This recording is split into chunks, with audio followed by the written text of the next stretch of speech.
Good morning from Japan. We're having the Olympics over here now, but it's different. It's kind of strange and sad that there are no spectators allowed to watch the athletes perform live.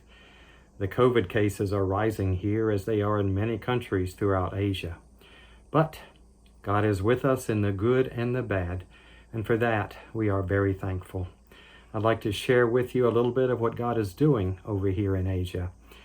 There's a place called the Golden Triangle where Thailand and Myanmar and Laos intersect. We have a training center there run by a man named Pastor Chung who speaks all the languages of those countries. Now, you may have seen in the news about a military coup that took place in Myanmar in February. And ever since that time, they've been persecuting the ethnic groups in that country that are not Burmese. Now, many of these ethnic groups have large percentages of Christians among them. These people have been driven from their homes, driven from their villages, and they're fleeing across the border into Thailand, right where our training center is. Now, from World Missions, we've been able to send funds to help them, and Pastor Chang has been able to help many refugees with food, with supplies, with whatever it is that can keep them alive and help them survive this time of crisis. Over in North India, the virus has hit extremely hard. It's estimated that between 3 and 4 million people have lost their lives.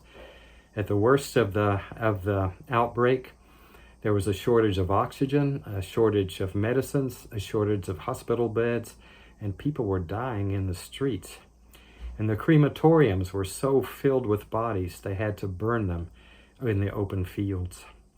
Thankfully, things are not that bad now. Things have improved somewhat.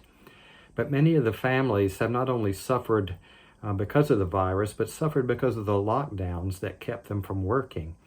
Most of the families there are supported by daily wages.